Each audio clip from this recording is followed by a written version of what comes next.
Chaque après-midi, Miss Hopkins était à la bibliothèque.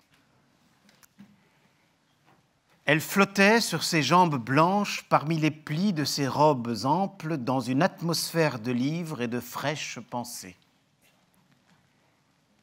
J'observais, comme un faucon. Aucun de ses gestes ne m'échappait.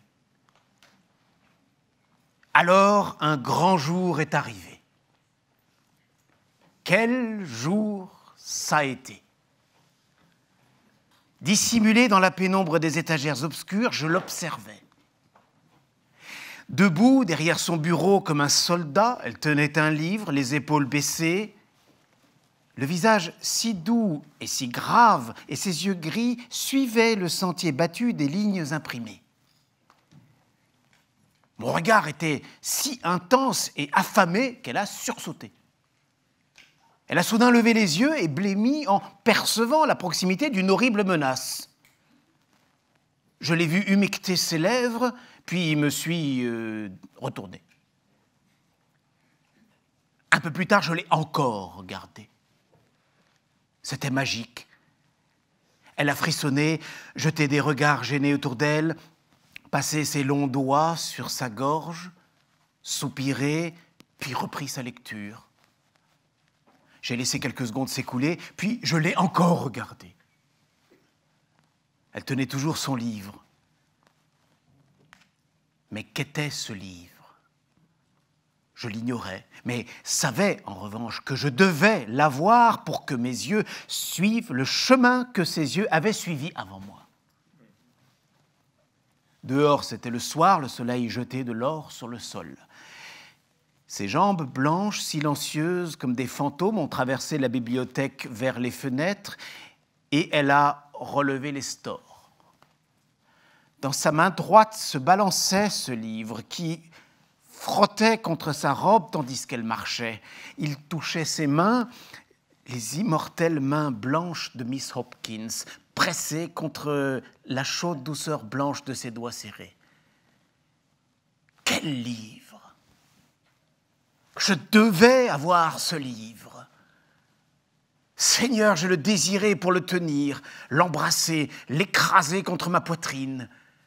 Ce livre tout droit sorti de ses mains et qui portait peut-être encore la marque même de ses doigts chauds. Qui sait? Peut-être transpire-t-elle des doigts en lisant. Magnifique. Alors, sa marque est sur le papier. Je dois la voir. J'attendrai ce qu'il faudra. Moyennant quoi, j'ai attendu jusqu'à 7 heures en observant comment elle tenait son livre, l'exacte position de ses merveilleux doigts si minces et blancs, légèrement à l'écart de la reliure du dos, à 2 centimètres du bas, son parfum pénétrant sans doute ses pages et les parfumant à mon intention. Enfin, elle l'a terminé. Elle l'a porté vers les étagères, puis rangé au rayon des biographies. Je me suis approché lentement. Ah, le voilà, le plus beau livre que j'ai jamais vu, plus gros que tous les autres du même rayon. Un livre parmi les livres, la reine incontestée de la biographie, la princesse de la littérature, le livre à reliure bleue, Catherine d'Aragon.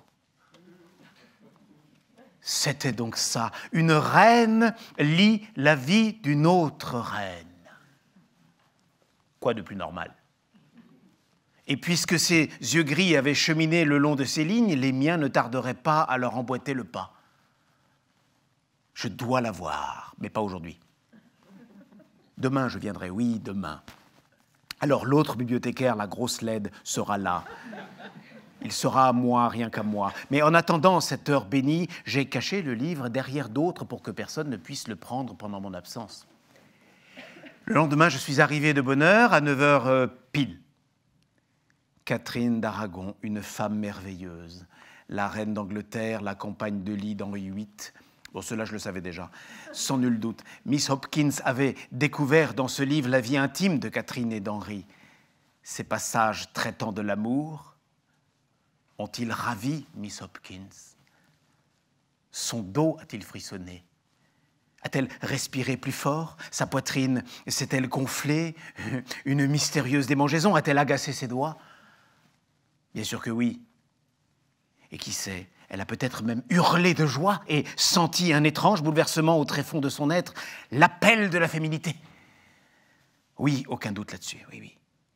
Quelle merveille, quelle beauté à méditer longuement.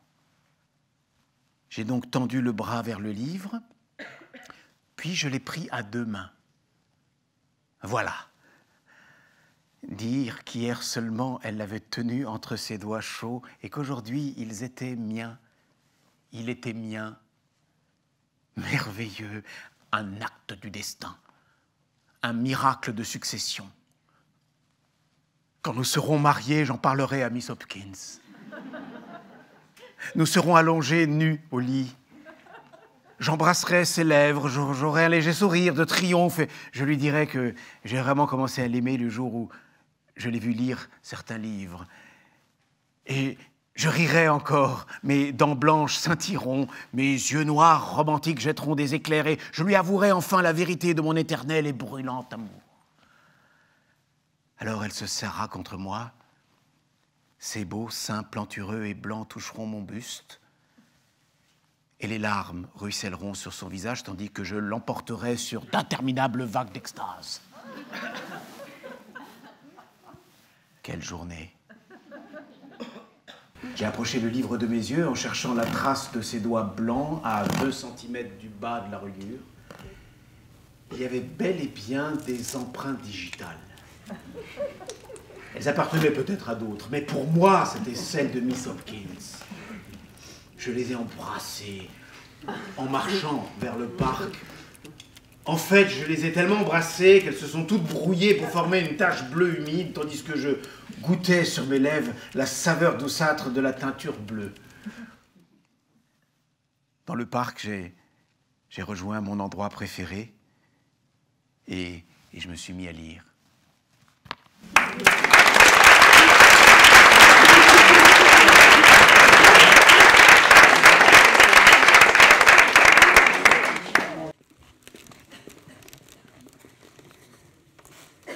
C'était un texte de John Fante dans La route de Los Angeles. Bah oui, c'était toi qui devais le dire, Félix, mais du coup, voilà. Dans La route de Los Angeles, traduit de l'américain par Brice Mathieu-San aux éditions Bourgois, excusez-moi.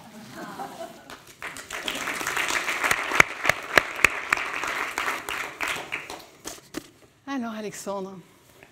J'ai entendu de choses étonnantes. On a entendu des lecteurs nous dire à quel point la lecture était un acte totalement solitaire, de renfermement, et pourtant qu'il les mettait en contact avec parfois des terrains, des territoires, des époques très lointaines. Premier paradoxe très étonnant.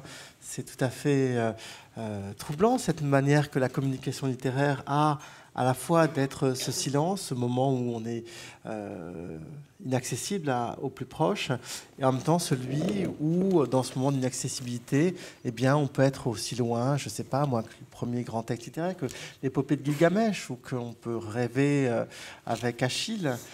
Donc il y a quelque chose de très troublant. De même, ces lecteurs qui nous disaient qu'à la fois la lecture les rendait eux-mêmes et les rendait différents. Ça m'a beaucoup troublé.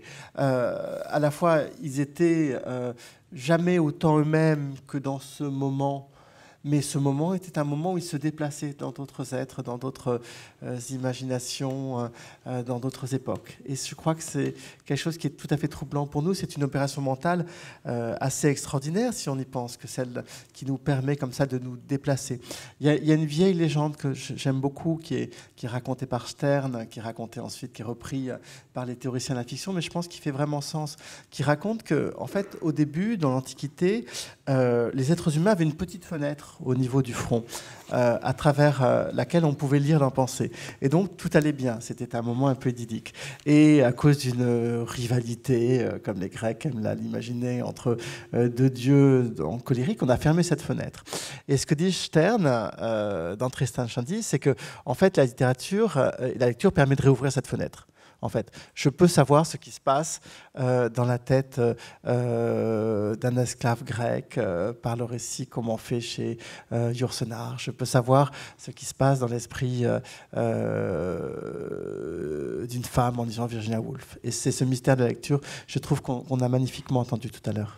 Et c'est une notion que j'aime beaucoup dans votre livre, quand vous évoquez l'empathie, justement. Est-ce que la lecture peut générer chez nous par rapport au sentiment de l'empathie ? Alors, on a vraiment fait de l'empathie une manière de faire de la politique au XXIe siècle. Peut-être un peu abusivement, peut-être à la place, finalement, des idéologies. Mais en tout cas, effectivement, on a dit que c'est grâce à l'empathie que les sociétés existaient. Sans empathie, disons, sans capacité à se projeter dans autrui et considérer que autrui est un autre soi-même. Et je crois que la littérature, par l'acte de lecture, nous apprend que autrui est toujours un autre soi-même et qu'on peut, à ce titre-là, l'accueillir au moins mentalement. Et lire, c'est vivre d'autres vies que la nôtre, que la mienne, pour paraphraser.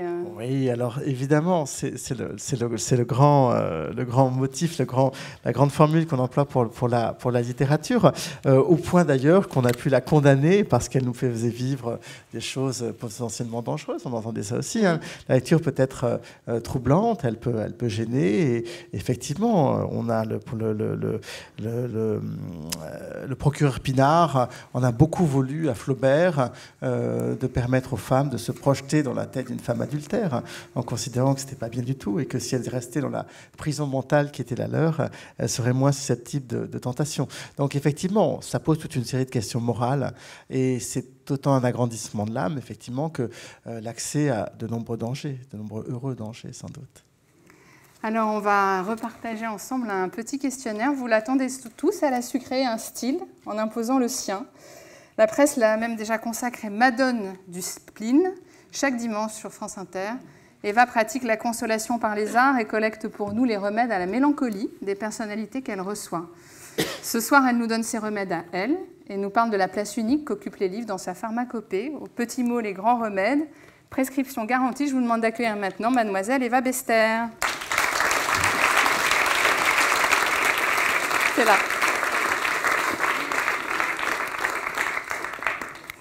Eva, merci d'être avec nous ce soir pour partager votre grande passion pour les livres. Alors, le micro arrive. Merci beaucoup. Vous m'entendez ? Ok. Bienvenue sur cette scène. Je vois que vous avez prévu des petites lectures. Alors, on va commencer par la question augurale, qui est quelle lectrice êtes-vous, Eva Bester ? Je lis tout le temps. Je suis une lectrice compulsive. Partout ? Partout, tout le temps, dans le métro, dans les transports, dès que j'attends quelque part dans une salle d'attente, chez les gens, quand ils me disent « Attends-moi 2 minutes, je vais chercher un truc dans le placard », je lis, parfois pendant qu'ils sont à côté de moi. Quand je vais chez des gens et qu'il y a une bibliothèque, je regarde la bibliothèque pendant toute la soirée et ça m'intéresse plus que tout le reste. Donc c'est pas très poli, mais oui. Pour vous, lire, s'il fallait juste garder un mot, une phrase, pour vous, lire, c'est quoi ? C'est vital, ça. C'est une raison de ne pas se suicider. Alors, le suicide, dans l'enfance, je ne sais pas, mais votre premier souvenir avec les livres, le premier moment peut-être où ils vous ont sauvé ? J'ai eu la chance d'être dans une école primaire publique qui emmenait les classes à la bibliothèque municipale. Et on allait dans le rayon jeunesse. Et pour moi, c'était un paradis. Je trouvais ça extraordinaire de me dire qu'on pouvait prendre tous les livres comme ça, gratuitement, des livres auxquels on n'aurait jamais pensé, puisque c'est pas tributaire de l'actualité des sorties, et on découvrait des trésors. Et c'est une habitude que j'ai gardée toute ma vie. J'ai toujours une carte de bibliothèque et je suis tout le temps fourrée là-bas. Je trouve que c'est une des meilleures inventions. Et vraiment, si vous n'avez pas de carte de bibliothèque, je vous encourage à le faire. C'est vrai que c'est important et je sais que vous avez cet amour très fort pour les bibliothèques. Qu'est-ce qui vous a séduit dès le début dans l'acte de lire ? Le fait de voir d'autres gens avec des démons sans être trop éclaboussés, être un peu diverti de soi, extrait de soi, et voir... Oui, voilà, en fait, on a les meilleurs côtés du monde, c'est-à-dire qu'on n'est pas... Le réel est dégueulasse, on le sait tous. Et puis dans les livres, c'est embelli, c'est transcendé, alors c'est quand même chouette. crois qu'il y a un livre qui vous a marqué plus que tout. C'est peut-être le premier, je crois qu'il vous marque encore. Donc quel est le premier livre qui vous a marqué? C'est le portrait de Dorian Gray d'Oscar Wilde. Je l'ai lu quand j'avais 10 ans à peu près. J'ai écrit mon mémoire dessus à la fac d'anglais. Et en fait, il m'a marqué. Je crois qu'il a ruiné ma vie, ce livre. Parce qu'en gros, dans ce livre, on vous explique qu'à 20 ans, vous êtes vieux et que la vie est terminée. Et en fait, j'étais fascinée par Dorian, qui est pourtant assez détestable et quand même une tête à claque, mais il prône un nouvel hédoniste. Et pendant tout le livre, il recherche un nouvel hédoniste. Il veut que le plaisir soit sa quête perpétuelle. Et pendant des années, je recherchais ça, en fait. Et bon, ça ne marche pas, je vous raconte la chute. Ne le faites pas, parce que c'est évidemment destructeur, mais c'était très excitant. Et voilà, ça m'a jamais quitté, ce livre. Est-ce que vous avez eu d'autres grandes rencontres littéraires, peut-être moins destructrices ou pas d'ailleurs? Moi, j'aime bien les gens un peu abîmés. Alors, oui, j'en ai eu plein. J'ai eu John Fante, donc je suis très contente qu'il ait été cité et lu. Et justement, La route de Los Angeles, c'est un de mes romans préférés. Je vous encourage à le lire aussi. C'est son premier roman, et en fait, personne ne voulait l'éditer. Et puis, c'est grâce à Bukowski que finalement, il a pu être édité après ses romans postérieurs. Et il fait très chaud, pardon. Et puis, Flaubert, sa correspondance, Madame Bovary, Les Mille et une nuits. On en a parlé, oui. Les Mille et une nuits, vraiment, important. Dans la traduction d'Antoine Galland, qui était un prêtre assez prude, mais c'est la traduction la plus poétique et celle que je préfère. Il y en a eu plein.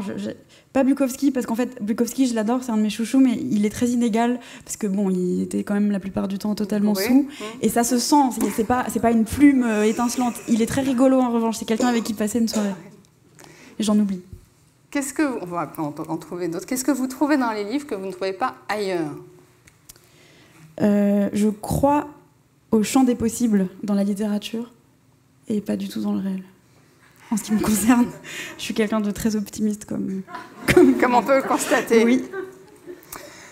Est-ce que vous relisez les livres que vous avez aimés? Et si oui, lesquels? Alors en fait, il m'arrive de les reprendre et de lire des petits bouts en me disant « Oh là là, qu'est-ce que c'est bien !» Mais souvent, je préfère lire d'autres livres parce qu'il y a tellement de livres que je dois lire absolument avant de mourir que j'ai pas le temps. Enfin, je suis très angoissée à cette perspective. Vous pourrez peut-être emporter la liseuse. Oui. Je sais que vous l'emmenez déjà sous la douche. C'est vrai. Votre littérature favorite? J'en ai pas. Je peux autant lire des livres pour enfants que des bandes dessinées, que des romans, que des essais. En ce moment, je lis un essai de Michel Vinocq sur la décadence. Il est passionnant. Je lis aussi Stephen King, La part des ténèbres, que je lis par petits bouts puisque je le lis quand je dois pas lire pour l'émission ou pour autre chose. Donc je crois que je suis dessus depuis des mois. Et c'est pas hyper bien écrit d'ailleurs, celui-là, alors que Misery est un chef-d'œuvre. Celui-là n'est pas super bien écrit, mais l'histoire est folle, et donc ça me divertit beaucoup. Et donc vous lisez plusieurs livres en même temps? Ouais, plein. Beaucoup? Beaucoup. Tout le temps? Tout mélangé? Oui. Les livres que vous aimez offrir? Un livre ou Il y en a deux systématiquement. J'offre toujours Carou de Steve Tezisch. C'est ma dernière claque en littérature depuis ces 10 dernières années. On peut raconter, peut-être un petit peu. Carou, c'est l'histoire d'un script doctor qui est un homme égoïste, vil, qui déteste l'intimité, qui ne supporte pas son prochain, qui a un fils qui aimerait avoir plus de rapport avec lui, et lui vraiment le fuit de toutes les façons possibles. Et puis un jour, il pense qu'il y a une rédemption possible au fait d'être un monstre. Et en fait, ça va être pire, peut-être, je sais pas. Non, mais c'est formidable, c'est à la fois très très drôle et c'est une tragédie moderne aussi grand qu'un Shakespeare. C'est un ovni, c'est un livre unique, très fort. C'est une claque. Pour moi, c'est une claque. C'est vraiment rare que j'ai des claques récemment parce que je lis tout le temps, je me sature un peu. Il y a un texte de Schopenhauer, un de mes chouchous, toujours des rigolos, qui dit que c'est totalement stupide de lire tout le temps, de se saturer de lecture, parce qu'en fait, normalement, pour vraiment être enrichi par la lecture, il faudrait lire et ensuite ne rien faire pour prendre le temps de décanter. Moi, j'avoue ne pas faire ça, mais voilà, Schopenhauer, bon, si jamais vous avez encore un peu d'espoir, lisez Schopenhauer et puis ça devrait régler le truc. En même temps, vous lisez des pas rigolos, mais ça vous fait sourire du coup. Donc, parce qu'ils sont très très drôles. Sioran, un de mes chouchous. Sioran est très drôle. Très drôle. C'est connu. Sioran est très très drôle. Houellebecq est très très drôle. Schopenhauer est très très drôle. Alors, est-ce que vous avez une citation peut-être d'un de ces auteurs à partager avec nous? Alors oui, c'est Sioran, que faites-vous du matin au soir? Et il répond, je me subis. C'est bon. On continue, hein. Avoir commis tous les crimes, hormis celui d'être père. Il est ça ne sert à rien de se suicider car ça arrive de toute façon toujours trop tard. Mais sinon, il y en a une très belle, un peu plus poétique que j'ai notée parce que je la connais pas par cœur. Elle est magnifique. C'est dans Emma Bovary de Flaubert. Ouais. Et il fait rarement des métaphores ou des comparaisons, Flaubert, mais il y a une image qui m'a marquée pendant des années. Il parle c'est Justin, le commis de Homais, qui est le pharmacien très fat et content de lui du roman. Et en fait, son commis fait une syncope, il s'évanouit, et à ce moment-là, il dit, je vous ai noté la phrase parce que j'allais la dire beaucoup plus mal, la syncope de Justin durait encore, et ses prunelles disparaissaient dans leur sclérotique pâle, comme les fleurs bleues dans du lait. Je trouve ça magnifique comme image. Je pensais que c'était joyeux. Mais... Oui. Alors, quel est le livre que vous emmèneriez absolument partout avec vous? Alors, il est un peu gros, donc ce serait pas très pratique, mais ce serait Les Chroniques de la montagne d'Alexandre Vialat, qui était un journaliste auvergnat qui, chaque semaine, courait pour donner sa chronique au train pour le journal de la montagne. Et c'est une encyclopédie vivante mélangée à la plume d'un enchanteur. C'est le maître de Pierre Desproges. Pierre Desproges lui a copié dessus. Il a la drôlerie, la fantaisie de Pierre Desproges, mais avec plus de tendresse quand même. Il a quand même une mélancolie, évidemment, mais je le trouve moins misanthrope, moins cruel. Enfin, il peut assassiner d'une phrase, évidemment, mais on apprend tout dedans. C'est-à-dire la condition que lui avait imposé le journal, c'était qu'il pouvait parler d'absolument tout chaque semaine, mais pas de politique. Et donc chaque semaine, il parle d'un livre, d'un film, d'un pelage d'oiseaux, des étoiles, d'une façon de planter un légume, du subjonctif imparfait. Et tout devient fascinant sous sa plume. Les Chroniques de la montagne, c'est édité chez Bouquin, c'est merveilleux. Lire, ça entretient la mélancolie ou ça la répare, ça la soigne? Moi, la lecture, ça m'extrait vraiment de moi, donc c'est toujours un remède à la mélancolie. Toujours. Est-ce qu'il y a un personnage romanesque dont vous êtes tombée amoureuse? Dorian? Alors, non, pas Dorian, j'ai envie de le gifler. Lord Henry, qui est dans le portrait de Dorian Gray, c'est un dandy, c'est vraiment la définition du dandy. Il a tout le temps des mots d'esprit, il est insupportable, on peut pas compter sur lui, enfin voilà, on l'adore. Long John Silver dans L'île au trésor de Stevenson, pareil. Et puis Arturo Bandini, le double romanesque de John Fante, pour son romanesque, sa fantaisie. Mais lui, il est plutôt lâche comme personnage. Vous lisez partout. Est-ce qu'il y a quand même un endroit préféré pour lire? N'importe quoi d'horizontal. Donc la position, c'est horizontal. Ah oui, allongé. Ouais. Est-ce que vous avez un souvenir à partager avec nous d'un moment de lecture, un livre et un moment, un souvenir qui peut être récent ou plus ancien, qui s'inscrit dans un paysage? Non, j'en ai pas parce que comme je lis tout le temps, il faudrait que je vous raconte toute ma vie. Non. Alors chez vous, quelle est la place des livres dans votre maison? Alors, il y a que des livres partout. Je suis envahie. D'ailleurs, je cherche un appartement si jamais quelqu'un... Je le savais, c'est pour ça que j'ai lancé le... Si quelqu'un a un appartement où on n'entend pas ses voisins, ça m'intéresse. Je sais que ça se fait pas. Mais je peux pas le faire dans mon émission, ce serait pire. Donc c'est le bon moment. C'est vraiment le bon moment. Comment on peut vous contacter alors? On peut me contacter sur Twitter, on peut me contacter sur le site de Remède à la mélancolie. Eh ben génial. Peut-être que ça va servir. Je ne m'attendais pas à cette requête, mais... Pardon. Mais c'est parfait. Alors, votre bibliothèque est rangée à un ordre et si non. Oui, comment? À une période, j'ai eu le désir utopique de la ranger. J'ai fait ça un peu par taille. Et puis, il y a trop de livres. Il y en a partout. Il y en a à côté de mon lit. Il y en a sur tous les meubles. Il y en a partout. Du coup, non. On ne range plus. Une pièce sans livre. Vous disiez quand j'arrive, je regarde tout de suite la bibliothèque et même que ça. Une pièce sans livre, je trouve ça hostile, terrifiant, terrible. Terrible, ouais. C'est pas possible. Non. On l'a un peu dit, mais pensez-vous qu'un livre puisse du coup changer une vie? Est-ce que vous... Pardon. Bah non, c'est... Et à part Dorian Gray, quels sont les livres qui ont changé votre vie? Sans tous les citer, mais vraiment qui ont marqué un... Alors moi, c'est vraiment des livres qui m'ont handicapée dans la vie plus tard. Alors je ne sais pas si je peux vous les recommander. Oui, parce que ça fait un peu recommandation. Alors il y en a un, je crois que c'est... Non, c'est L'apprentissage de la ville de Luc Dietrich, qui est un livre très méconnu. Et c'était Et c'est un peu une bande en commun avec Gurdjieff, qui était un homme un peu ésotérique qui a fait une sorte de secte, si on le voit du mauvais côté, et du bon côté, qui a détruit des hommes en leur disant qu'ils étaient des merdes, mais qu'ils pouvaient être un meilleur homme. Et certains ont réussi, d'autres se sont suicidés. Et donc, il y a un livre qui s'appelle Fragment d'un enseignement... Quelqu'un là ? Ouspensky, Fragment d'un enseignement inconnu. D'un monde inconnu. Merci. Fragment d'un enseignement inconnu d'Ouspensky, où en fait on a toute la théorie de Gurdjieff. Tout n'est pas bon à prendre, mais il y a une chose qui m'a marqué toute ma vie, c'est que dedans il dit qu'il faut se donner des rendez-vous à soi. C'est-à-dire qu'on est tout le temps interrompu par les choses de la vie, par son prochain, tout ça, et on se donne rarement des rendez-vous à soi.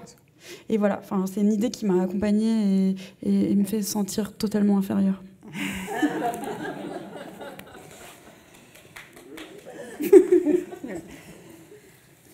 Est-ce qu'il y a un auteur avec lequel vous aimeriez entretenir une longue correspondance ? Dostoïevski, Flaubert, Oscar Wilde et Jean-Pierre Martinet, qui a écrit un chef-d'œuvre qui s'appelle Jérôme.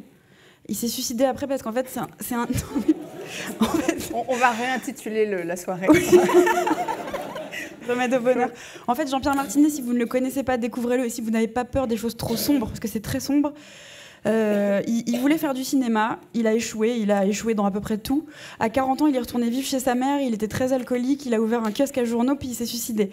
Il a écrit entre-temps Jérôme, un livre d'une noirceur absolue, où vraiment Topor est un court-métrage à côté, c'est vraiment dérangeant, mais c'est savoureux, et c'est vraiment un cri désespéré d'amour, quoi. Enfin, pour moi. Mais... Alors justement, le livre qui vous a parlé d'amour. Qui m'a parlé d'amour. Ouais. Alors moi, je pense plutôt à Remède à l'amour d'Ovide, ouais. C'est pour guérir d'un chagrin d'amour. Voilà, en fait, Ovide, au début de sa vie, il croyait en l'amour, comme beaucoup de gens. Bon, alors il a fait l'art d'aimer, puis après il s'est fait larguer, donc il a fait Remède à l'amour. Et il est vraiment, vraiment pas tendre dedans. Il donne des astuces pour s'en remettre plus vite. Alors, on va quand même essayer de trouver des petits remèdes. Le livre Pansement pour un chagrin d'amour, vous l'avez. Remède à l'amour de Remède à l'amour. Le livre Antidépresseur. Un seul.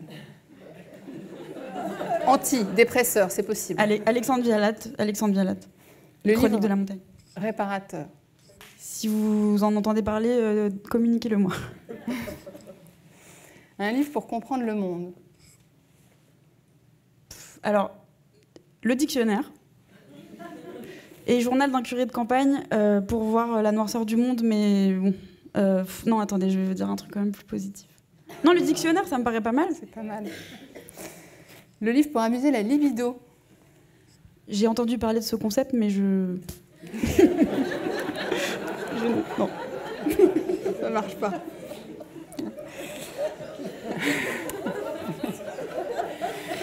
Le classique indispensable. Madame Bovary, Flaubert. Le bijou méconnu, vous en avez partagé quelques-uns avec nous. Vous en avez Jérôme de Jean-Pierre Martinet. Ouais. Si vous aimez l'absurde, parce que moi c'est ce que j'aime particulièrement, les nouvelles polonaises de Sławomir Mrożek, qui est le roi de l'absurde en Pologne. Il a fait des nouvelles du théâtre. Tirano Banderas de Ramón del Valle Inclán, c'est un espagnol, c'est formidable, c'est un des premiers romans de dictateur et c'est vraiment un bijou. Un titre de livre préféré ? De l'inconvénient d'être né de Sioran. Qu'on retrouve sur la photo de l'exposition. La photo où j'ai la tête de psychose. Ouais. Je laisse à chaque fois l'effet, vous voyez, sur vos réponses. Il fait chaud. Il fait très très très chaud. J'ai mis une chemise très très épaisse. Je vois que vous avez amené un petit texte, vous vouliez peut-être partager une petite lecture avec nous. Ah oui, alors j'en parle souvent à la radio ou dans les librairies quand il y a des rencontres, mais donc je suis désolée pour ceux qui vont déjà assister à des rencontres, je vais me répéter. Il y a une des grandes rencontres littéraires que j'ai faites, c'est Danil Harms, c'est un Russe, c'est le précurseur de l'absurde en Russie. Il est né en 1905, il est mort en 1942. À l'âge de 36 ans, en détention, parce qu'évidemment, le parti soviétique l'avait pris pour un ennemi alors qu'il ne l'avait jamais critiqué de son vivant. Et en fait, de son vivant, on a publié quelques poèmes et un livre pour enfants. Et sinon, toute son œuvre, qui est vraiment monumentale, toute sa poésie, ses pièces de théâtre et surtout ses nouvelles ont été publiées officiellement en Russie en 1988. Donc il a fallu attendre bien après sa mort, puisqu'il est mort en 1942. Et il a fait des petites nouvelles absurdes, noires évidemment, parce que bon, ça reflète bien les années 30 en Russie, ce climat de délation, on partageait les appartements, on ne croyait pas trop en son prochain, tout ça. Et voilà, en fait, c'est des petites nouvelles absurdes.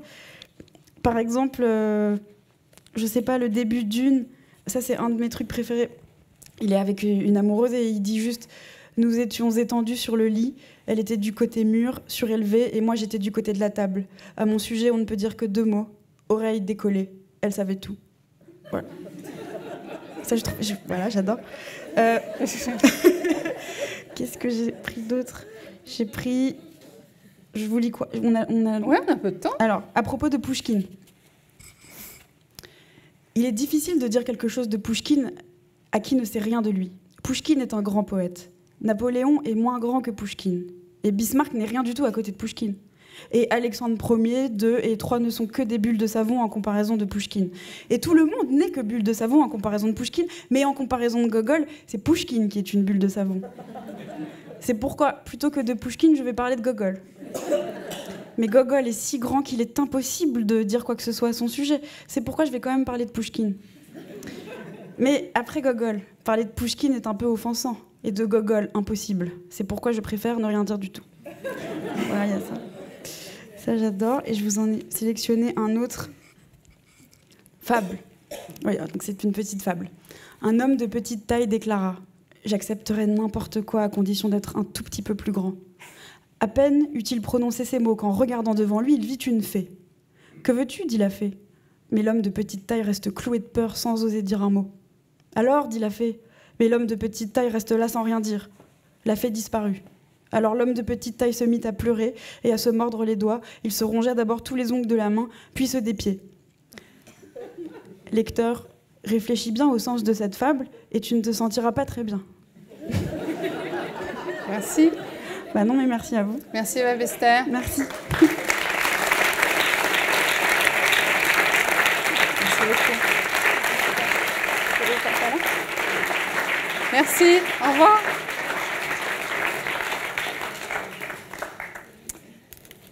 Alors Alexandre, vous avez encore entendu plein de choses là avec Eva Bester. Quelle étrange forme de vie on peut habiter avec des livres, en effet. Qu'est-ce que vous en pensez de tout ce qui ressort, de toutes ces émotions quand on parle finalement des livres qu'on aime, qu'on partage comme on le fait ce soir autour de la lecture? J'aime beaucoup qu'elles soient contradictoires. En fait, il y a alors moi je ne vais pas être pédant, mais il y a une théorie qui me trouble beaucoup, qui est ce qu'on appelle le paradoxe des émotions négatives. Et en fait, on a entendu avec Eva Bester, c'est une question qu'on se pose, qu'on s'est posée, qu'un grand philosophe s'est posée lorsqu'il s'est demandé comment peut-on éprouver du plaisir à lire La mort d'Anna Karénine. Comment peut-on éprouver du plaisir à lire elle citait Oscar Wilde. Oscar Wilde disait que la mort de Lucien de Rubinstein était le pire moment de sa vie.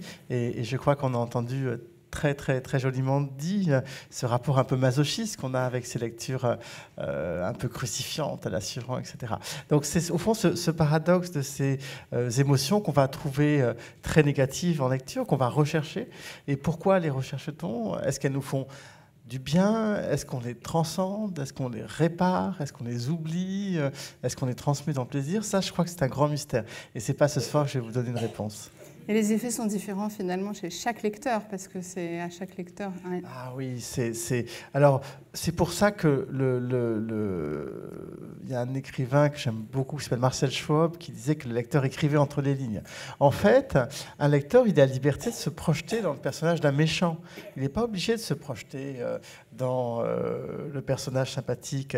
Le lecteur, il peut se projeter dans le point de vue d'un animal. Il y a une liberté absolument extraordinaire. Ce qui fait que, de ce point de vue-là, l'auteur est parfois un peu impuissant aux lectures qu'on peut lui proposer de son texte. Et le fait de partager comme ça, ce que je disais, ensemble, dans une salle, un peu la venue de la littérature sur la scène, ici on est sur une scène littéraire à la Maison de la Poésie, est-ce que ça change des choses? Vous remarquerez que cette activité soi-disant solitaire qu'est la lecture, en fait, on adore la partager. En fait, c'est comme un film. Hein. C'est après avoir vu un film, on aime donner son avis. Et effectivement, les lecteurs sont toujours en attente de partage, d'où cette mode extraordinaire des clubs de lecture, d'où Babelio, d'où tous ces sites où on est toujours en train de commenter. Et très rapidement arrive également le jugement critique. Hein, on va se détacher et on va pouvoir défendre un auteur. On a entendu plein d'auteurs, moi j'avais jamais entendu. Moi j'ai une liste de lecture, reading list, hein, comme on dirait maintenant, et on va constituer comme ça des piles de lecture aussi. Enfin, il y a tout un vocabulaire maintenant des grands lecteurs qui se développent beaucoup, avec aussi ce phénomène qui est les booktubeurs ou les booktubeuses, de la lecture un peu compulsive, dans une époque soi-disant obsédée par Internet, la communication immédiate. Quel étrange phénomène. Je crois que c'est une sorte de contrepoison, en réalité. Dans un moment où on est tout le temps assigné à répondre, où nos téléphones portables vont sonner ou nous déranger tout le temps, la lecture est une protection, un asile, un espace qu'on arrive encore à protéger. Et je crois que c'est pour ça que c'est toute la valeur dans un monde d'autant plus agité. Et c'est vrai que c'est ce qu'on a entendu pas mal ce soir aussi, c'est que lire, c'est à la fois être seul et en même temps être avec plein de monde en même temps. Barbara, tout à l'heure, n'arrivait pas à dormir dans son Libreton. Et finalement, Internet, c'est ça aussi, c'est pouvoir s'isoler tout en restant connecté. Peut-être ça va dans... Il y a différents moments. Il y a un moment, je pense, de la solitude, puis il y a un moment, effectivement, où il y a forcément un moment de partage. Rares sont les lecteurs qui n'aient pas besoin de partager ce qu'ils lisent, en effet. Et vous alors, Alexandre, quel lecteur êtes-vous ? Moi, j'ai parfois moins le temps de lire que celui d'écrire, en fait. C'est un vrai souci, c'est que je suis plutôt quelqu'un qui écrit tout le temps. Mais je reçois beaucoup de livres, je suis aussi un peu critique littéraire, mais je lis très, très, très vite, parce que très vite, j'ai envie d'écrire. Donc la lecture fabrique un besoin de rédiger un poème, de rédiger une note, de rédiger un papier, de théoriser. C'est une autre maladie, peut-être, que celle qui va faire transformer en permanence ce qu'on lit en quelque chose qu'on a envie de produire. On va encore accumuler des livres que personne ne lira, mais bon, c'est comme ça. Alors, je vais passer au prochain questionnaire avec une invitée. Notre dernière invitée est une chasseuse de muses. Après s'être plongée dans la vie et dans le cœur de l'écrivain Françoise Sagan pour son roman Sagan 54, elle vient de publier Gabrielle aux éditions Stock, un très beau livre coécrit avec sa sœur, Claire, sur leur arrière-grand-mère, Gabrielle Buffet-Picabia, muse artistique et féministe. Sous sa plume, les femmes sont inspirantes.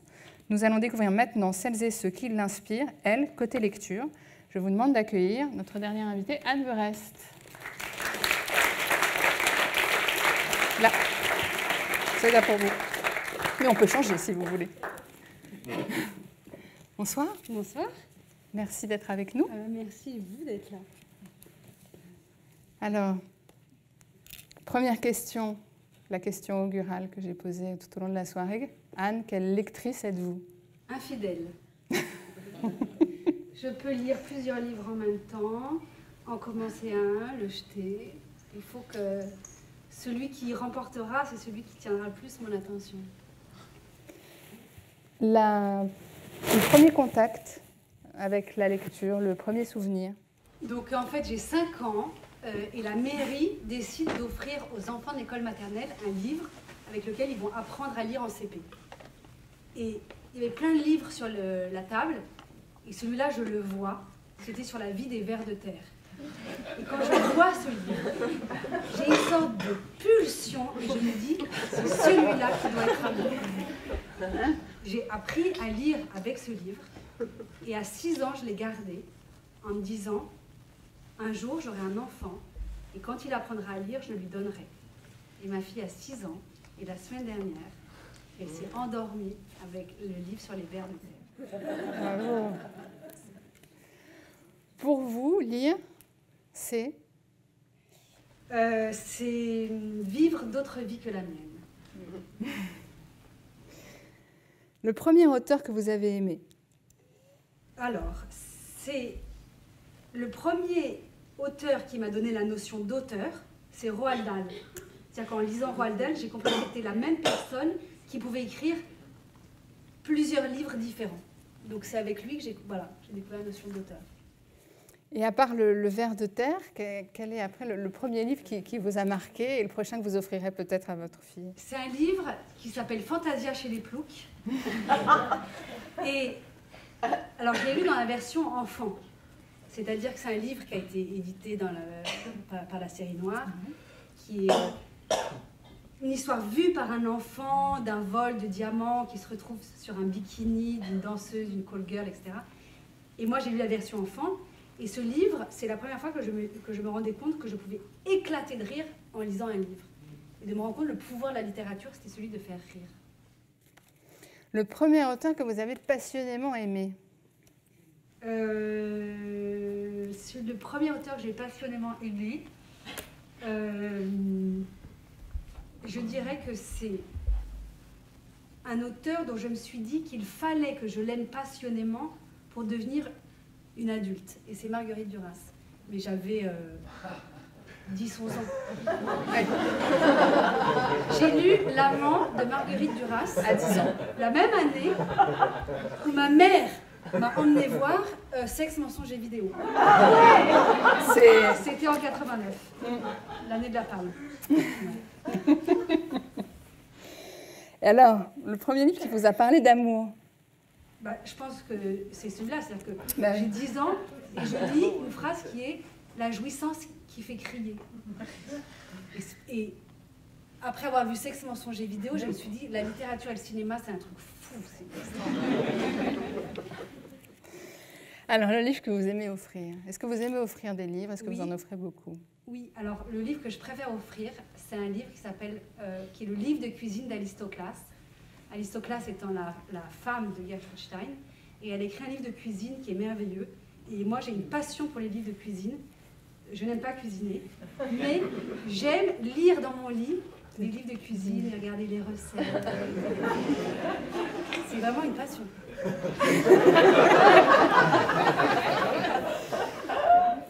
Le livre que vous avez le plus relu, et pourquoi?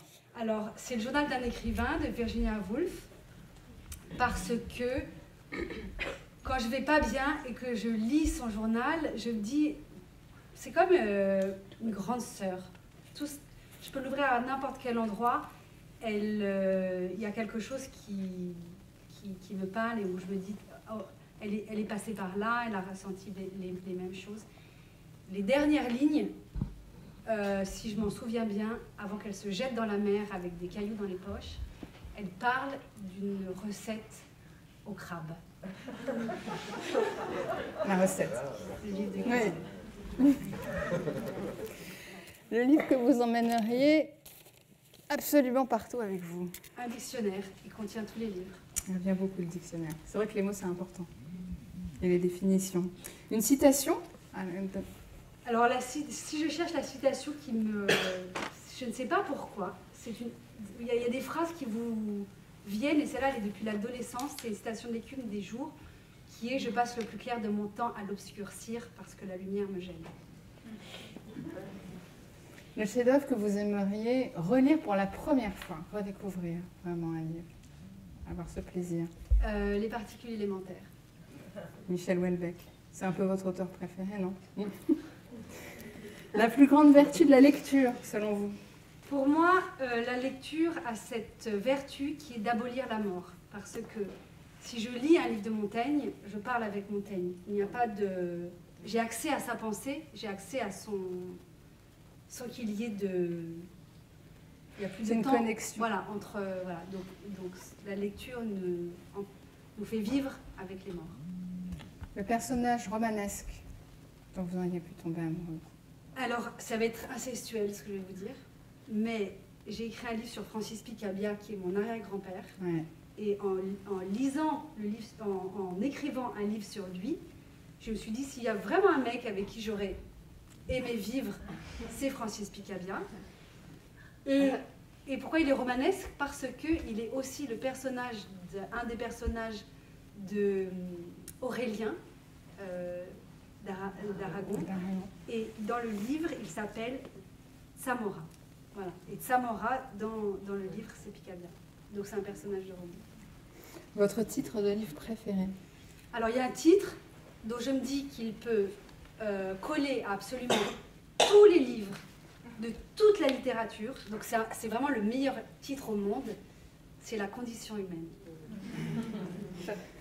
Est-ce que vous avez une situation de lecture, le souvenir d'une situation de lecture au sens un livre, vous êtes dans un endroit, un paysage, un souvenir doux ou de lecture?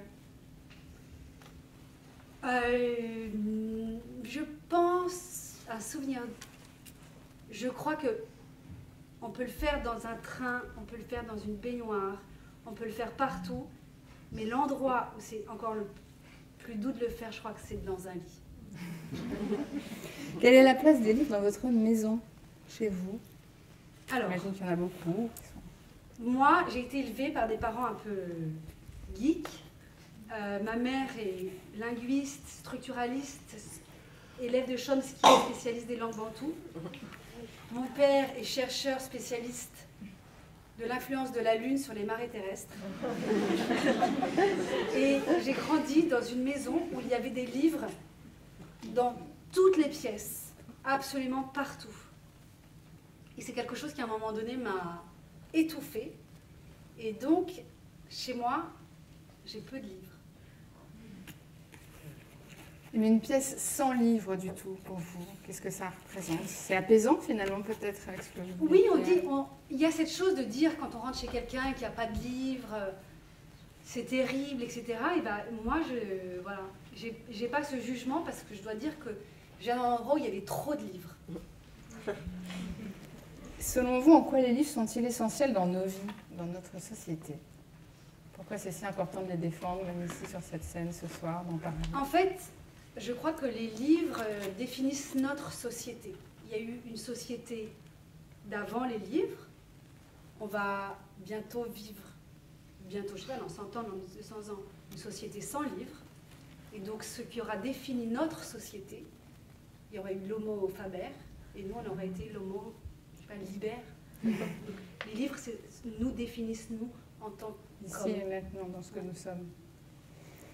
Est-ce qu'il y a un auteur, alors vous avez parlé de Francis Picabia, c'est peut-être lui, mais avec lequel vous auriez aimé entretenir une longue correspondance? Avec Apollinaire. Ah. Alors on va passer aux prescriptions littéraires. Docteur Berest, le livre Pansement pour un chagrin d'amour. Les particules élémentaires. Le livre Antidépresseur. Mon chien stupide. Le livre Réparateur. La cloche de détresse. Sylvia Plath, le livre qui régénère. L'éloge de la folie, d'Erasme. Le livre qui vous bouleverse. Les caprices de Marianne. On n'est jamais aimé par la personne par qui on devrait être aimé. Le livre pour amuser la libido. Les poèmes à loup. Parce que je ne sais pas si vous avez essayé de lire les 11 000 verges. Si. Mais au bout de 15 pages, c'est trop. Okay.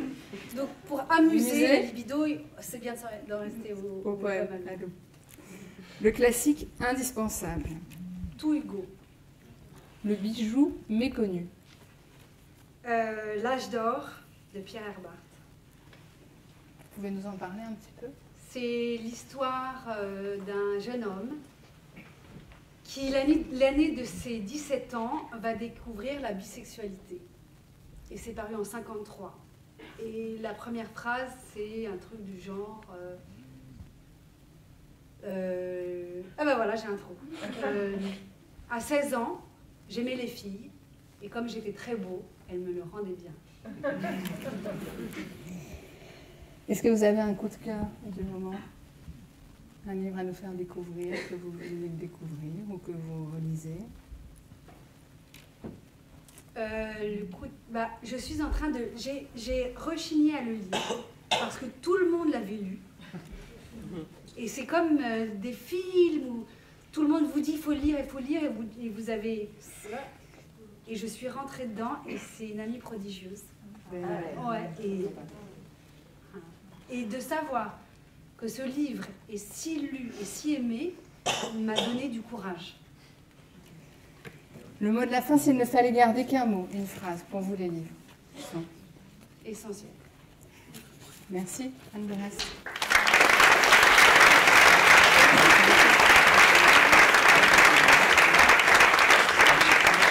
Merci la lecture. Félix Libris va revenir en scène. Merci Félix. Dans le bureau de notre directeur Ivan Petrovitch Semipalatov se trouvait un jour Galamidov, le régisseur de notre théâtre. Il parlait avec lui du jeu et de la beauté de nos actrices. Non, non, je ne suis pas de votre avis, disait Semipalatov en signant les mandats. Sophie Yourevna possède un talent puissant et original. Elle est si mignonne, si gracieuse, si ravissante. Alors, ce qui me ravit chez elle, c'est l'émoi, la palpitation de sa jeune poitrine quand elle dit les monologues. Quelle chaleur elle y met, quelle chaleur. À ces moments-là, dites-lui bien que pour elle, je suis prêt à tout.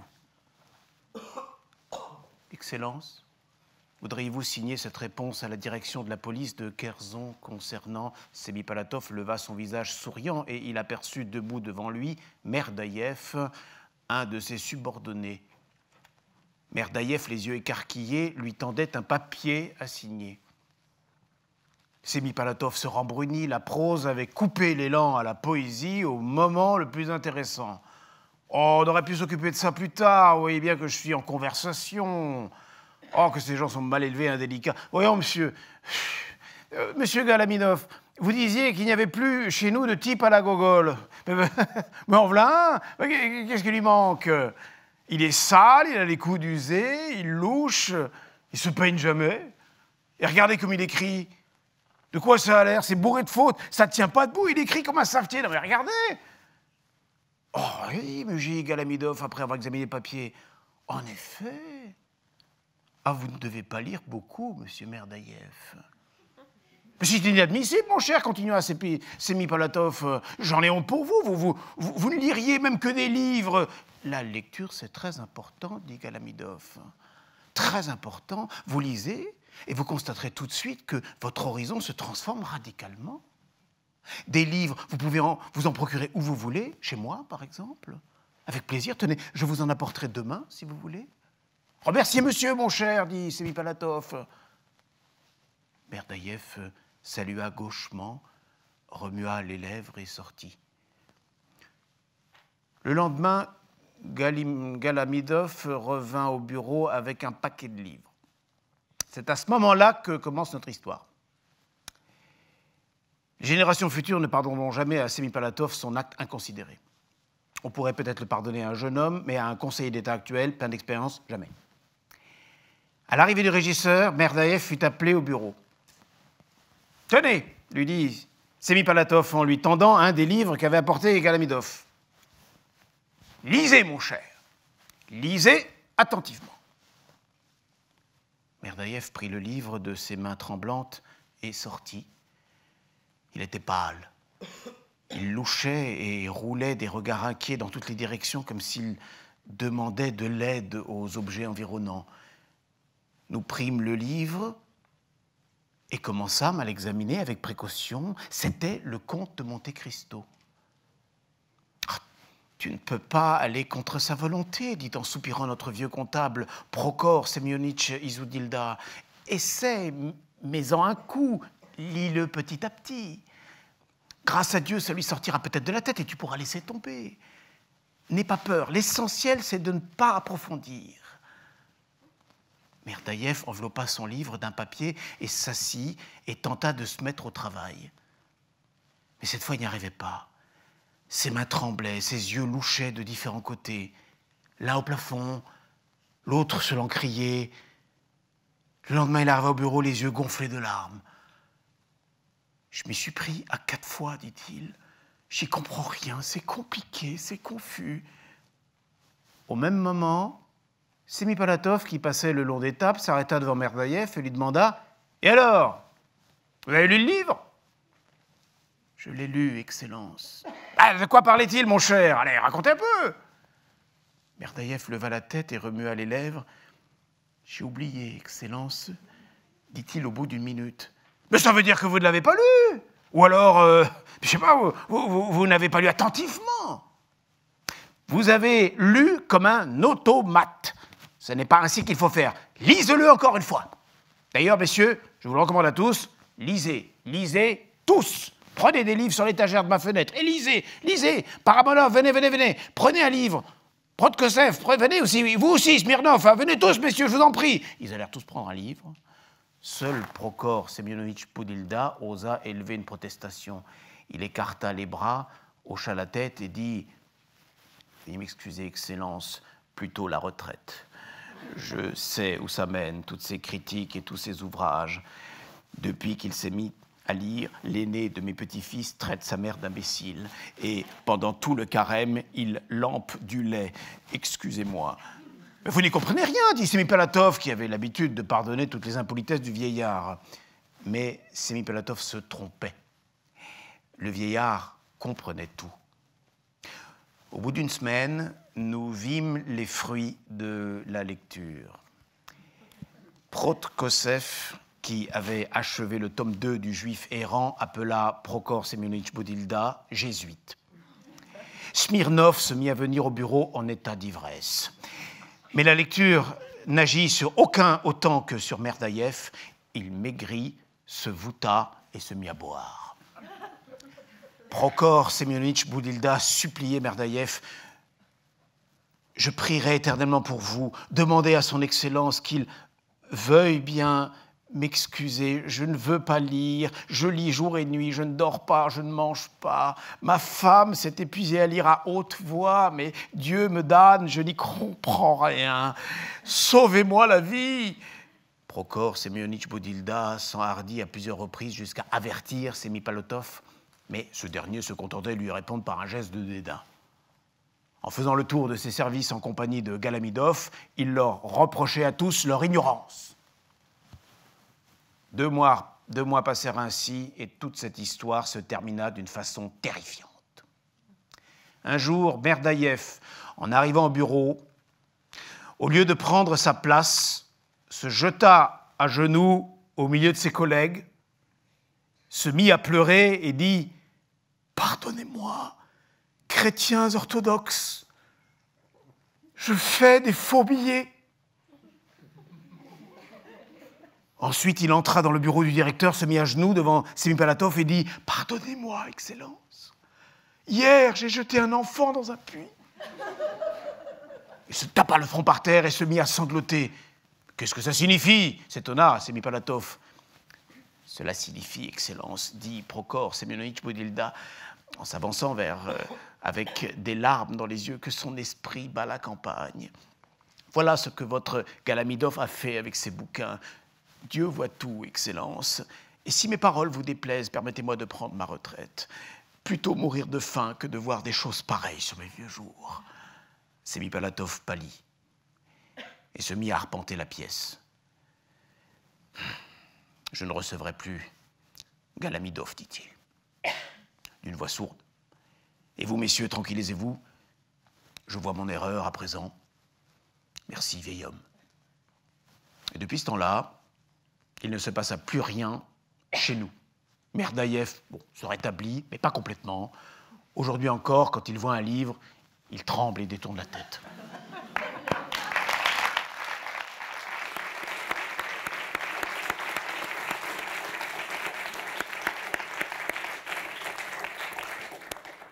C'est un russe, hein. C'est Tchekhov, c'est Antoine Tchekhov. Dans des contes humoristiques, ce sont des écrits de jeunesse. Hein. Et c'est traduit du russe par Madeleine Durand et Édouard Parer aux éditions Le Temps des Cerises. Merci beaucoup, Félix, pour cette lecture. Félix Idriss, merci.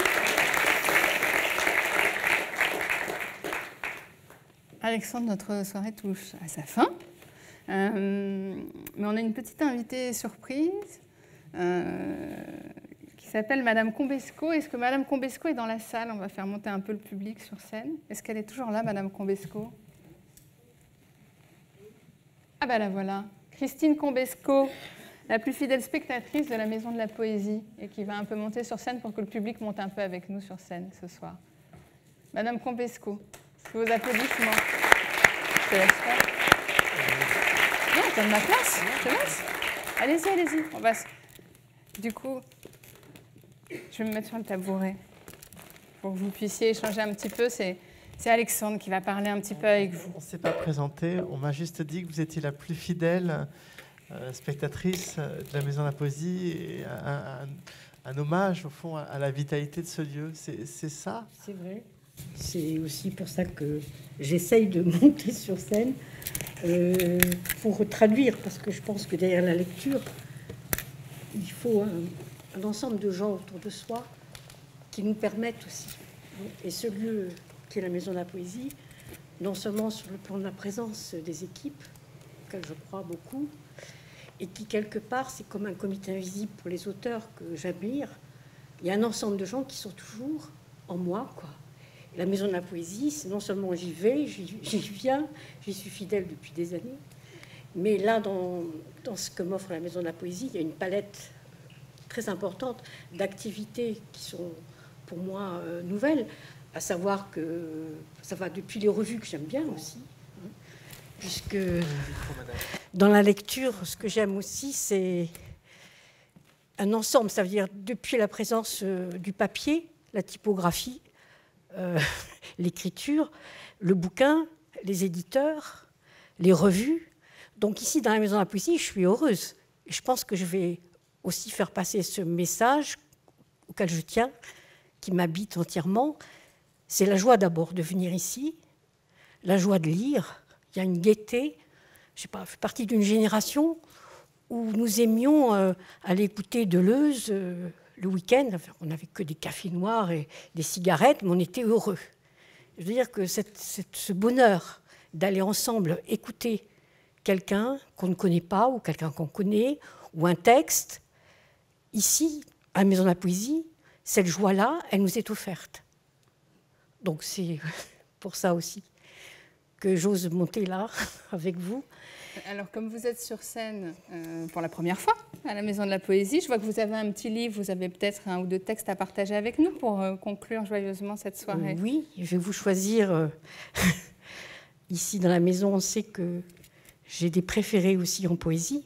Bon, quand même en littérature, puisque quand même on parle, je lis aussi beaucoup, aussi bien des essais philosophiques que des journaux. J'aime bien aussi la correspondance. Mais donc, dans mes grands auteurs préférés, pour un peu signifier ce que la lecture me provoque, Gracq, par exemple. Si vous prenez un Gracq, moi je dis pour quelques pages, vous vous envolez sur un tapis magique. Il y a une richesse de vocabulaire, et ça aussi je le recherche beaucoup dans les lectures. Donc moi je lis toujours aussi avec un crayon, il suffit d'avoir un crayon, un cahier, un carnet, et tous les mots que je trouve beaux, qui me séduisent, ou qui me font rêver, ou qui me font penser, ou qui creusent une pensée, je les note sur un petit carnet. Voilà. Et j'ai donc ce que Jacotet appellerait une semaison, comme la SEMAISON. C'est cette idée-là que je garderai aussi pour la lecture, c'est de faire surgir des graines, on ne sait pas d'où ça vient, mais ça s'éparpille, ça partage dans l'air, dans le ciel. Donc, moi, la lecture, c'est un instinct de ciel.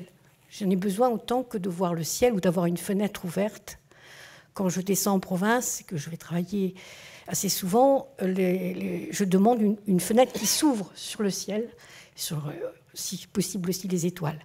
Donc, dans la défense partagée aussi, en plus de la Maison de la Poésie, je participe beaucoup depuis des années. On parlait de fidélité à la Maison de la Poésie, mais en règle générale, je suis fidèle aussi à des auteurs. C'est-à-dire, quand j'ai découvert un auteur, je le suis, je regarde tout le temps qu'est-ce qu'il paraît, qu'est-ce qu'il fait, pourquoi il s'embarque là-dedans, pourquoi il fait autre chose que ce qu'il a l'habitude de faire. Donc, je vais chercher moi-même. Je n'ai pas été habituée à Internet, donc je garde cette habitude d'aller moi-même me motiver. Et le moteur de recherche, il est plutôt dans ma passion. Hein. Je me sens plus à l'aise dans cette forme-là, quand même. Donc, je vais jusqu'à défendre des éditeurs, des petits éditeurs de poésie, ou en littérature aussi. Et donc, je vais, par exemple, tous les ans, je suis fidèle à Chambon-sur-Lignon. Et je dis ça parce que le décor, le ciel, les étoiles, les sapins. Et cette année, j'ai pu aussi dire, par exemple, un des poèmes que je connaissais de Rimbaud dans ma jeunesse, mais je n'avais jamais osé, tellement c'était beau à prendre par cœur. Mais maintenant, c'est au crépuscule où j'en suis, où je réapprends avec plaisir et avec grande émotion. Et j'ai pleuré l'autre jour quand je vois comment écrire un mot. Tout d'un coup, en plus des lectures que j'ai faites depuis des années, tout d'un coup, il y a un mot, il y a une association d'idées qui vient, que vous trouvez, que vous n'aviez pas trouvé avant. Et c'est un amour infini. Tout d'un coup, j'ai les larmes qui ont monté parce que c'était tellement beau. Et le titre de ce poème en prose, c'est « J'ai embrassé l'aube d'été ». Alors, est-ce que vous voulez nous Je vais essayer. réciter un petit poème pour finir cette soirée? Alors, j'ai embrassé l'aube d'été. Rien ne bougeait encore au front des palais. L'eau était morte. Les camps d'ombre ne quittaient pas la route du bois. J'ai marché, réveillant les haleines vives et tièdes, et les pierreries regardèrent, et les ailes se levèrent sans bruit. La première entreprise fut, dans le sentier déjà rempli de frais éclos, pardon. La première entreprise fut, dans le sentier déjà rempli de frais et blêmes éclats, une fleur qui me dit son nom. Je ris au vasserfal blanc qui s'échevela à travers les sapins. À la cime argentée, je reconnus la déesse. Alors je levai les voiles un par un. Dans l'allée, en agitant les bras, par la plaine où je l'ai dénoncée au coq, à la grande ville, elle fuyait parmi les clochers et les dômes, et courant comme un mendiant sur les quais de marbre, je la chassai. En haut de la route, près d'un bois de laurier, je l'ai entourée avec ses voiles amassées, et j'ai senti un peu son immense corps. L'aube et l'enfant tombèrent au bas du bois. Au réveil, il était midi. Merci beaucoup. Ce sera le mot de la fin. Merci.